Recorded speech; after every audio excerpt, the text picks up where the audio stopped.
Satu, dua, tiga. Assalamualaikum warahmatullahi wabarakatuh. Saya Johan Sebastian. Saya dari kelas 1D.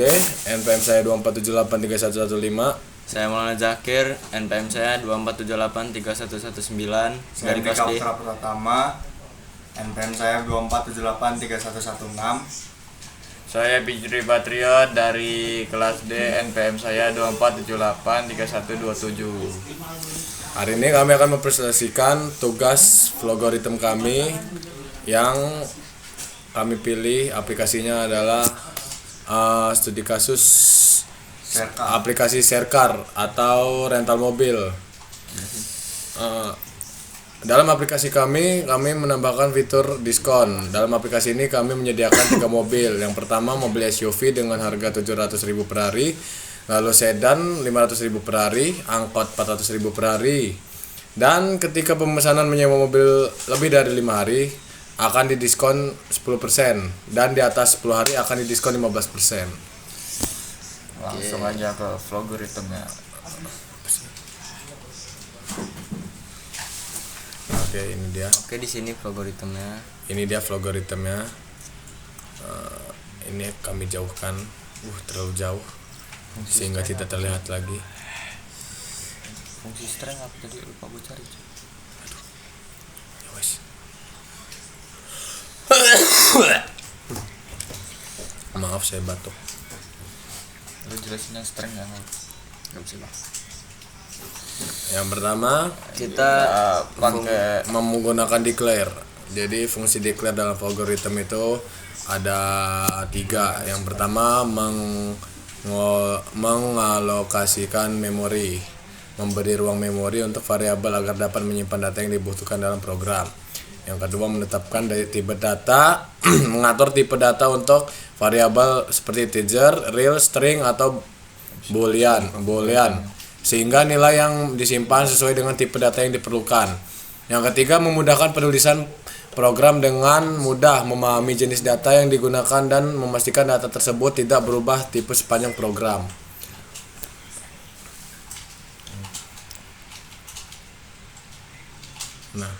Nah ini jadi ini declare-nya. Aduh hilang. Oke, ini declare-nya.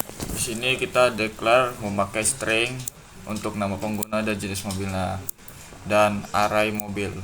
Dan untuk declare integer kita pakai pilihan lama sewa, total dan total, sub diskon, sub dan total, dan sedan diskon. Dan string lagi array mobil kelima. 1, 2, 3, 4, 5.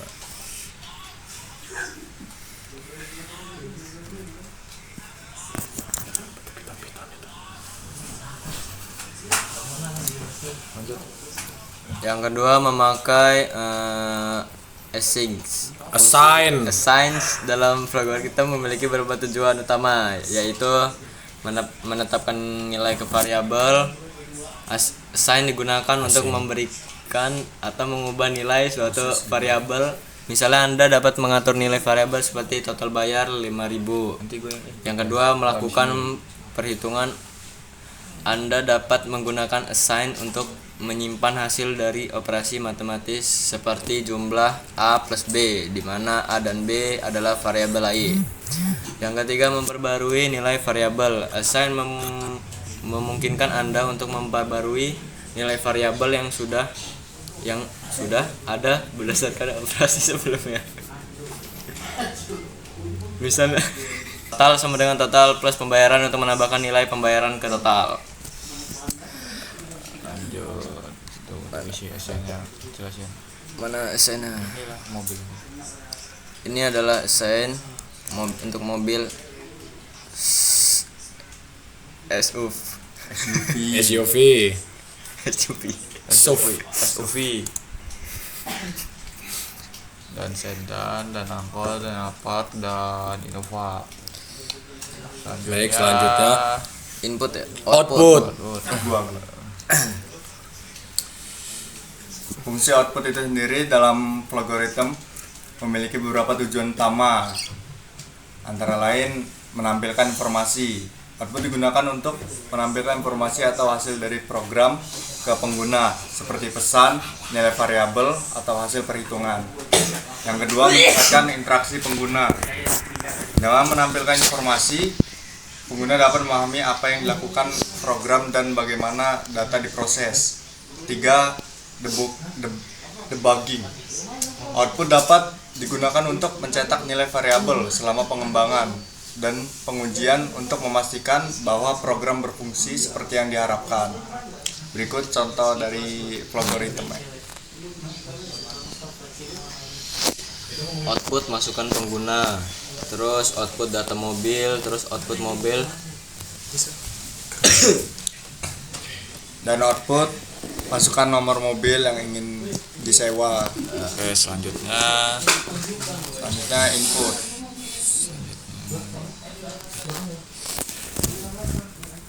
input yaitu memiliki fungsi satu, mengumpulkan data dari pengguna. Input digunakan untuk menerima data dari pengguna seperti angka, teks, atau pilihan yang diperlukan untuk menjalankan program. 2. Meningkatkan interaktivitas. Dengan menggunakan input, program menjadi lebih interaktif, memungkinkan pengguna untuk berpartisipasi dalam proses dengan memberikan data yang relevan. 3. Memfasilitasi proses perhitungan data yang diambil melalui input, sering digunakan dalam perhitungan atau proses lain, seperti menghitung total pembayaran, nilai akhir, atau hasilnya. Berikut contohnya.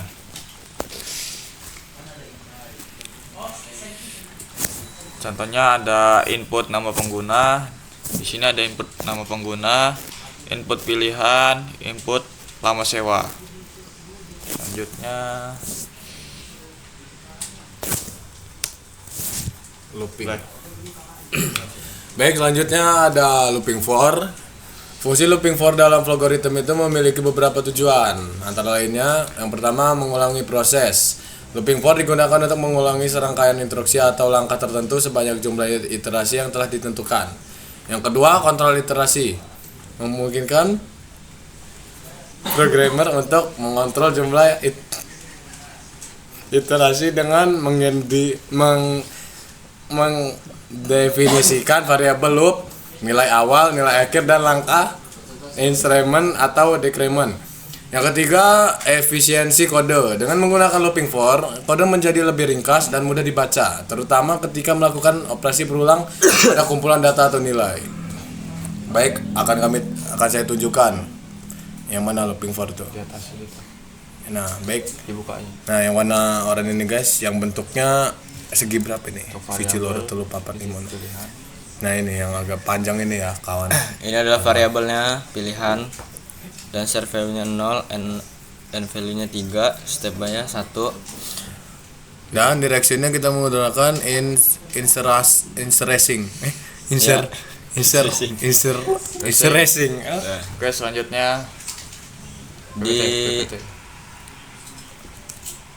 Di looping for ini kita menambahkan output mobil dan pilihan. Terus if. Fungsi if itu yang pertama mengambil keputusan. If digunakan untuk mengeksekusikan blok kode. Kayak misalnya jika kode terpenuhi true, maka instruksi blok if akan dijalankan. Seperti ini. sini ada if jenis mobil SUV. Jika kami menggunakan if bercabang. Nih, jadi if-nya agak ada banyak. Ini ada 1 2 3 4 5. Udah. Baik. Terima kasih. Jadi selanjutnya kami akan menjalankan Flogorithm kami. Oke. Ya. Baik, akan langsung kita jalankan. Jadi contoh, Masukkan nama pengguna. masukkan nama pengguna. Contohnya siapa itu? Juan. Dan di sini input ini menampilkan daftar mobil tersedia, mobil apa ini, Black? SUV. Jadi kita diberi pilihan ingin merental mobil apa. Ada 3 pilihan, 4 4 ya. Ada mobil SUV, sedan, angkot, dan Alphard. Lalu kita masukkan Masukkan nomornya untuk yang ingin disewa. Ya. Contoh misalnya menggunakan nomor 0 0 untuk mobil untuk SUV. mobil SUV. Di Lalu sini dia akan menginputkan mengoutput mengoutput mobil SUV. Untuk lama sewa di sini kalau di bawah 5 hari itu nggak ada diskon. Untuk di atas 5 hari ada diskon 10% dan di atas 10 hari itu ada diskon 15%. Jadi kita mengambil contoh 8 hari. Nah, di sini akan diskon langsung ke 10% dan langsung dikurangkan menjadi 540.000. Oke. Selanjutnya contoh dari mobil lainnya. Kita akan menggunakan contoh mobil lainnya. Nama kita samakan saja, lalu kita memilih kode 2 untuk angkot. Lalu untuk diskon untuk lama hari kita contoh menggunakan 12. 14 hari. Jadi dia akan otomatis terhitung. Jadi total sebesarnya Diskonnya 15%, jadi sudah terkurang langsung jadi 47.000. 476.000. Kok nambah? Kok nambah? Ya kan 12 hari, Cuk. Dikurangin diskon. Oh iya. Ya benar-benar. Jadi itu diskon. Ya maaf guys, tadi ada 4 juta deng itu anjir. Oh yang 4 juta ya. Murah amat 400 sama kayak balik pokok. Kayak enggak nyewa. Selanjutnya kita akan memilih mobil Sedan. Sedan. Kita menggunakan kode 1 untuk mobil sedan. Lalu kita akan memasukkan hari, contohnya 2 hari. 2. Nah, jadi dia otomatis akan menghitung. Kalau karena di bawah 5 hari itu kita nggak ada diskon, jadi langsung kehitung. Nah, baik itu saja sekian presentasi dari kami. Saya Assalamualaikum tutup. Wassalamualaikum warahmatullahi wabarakatuh. Jika ada yang kurang mohon maaf.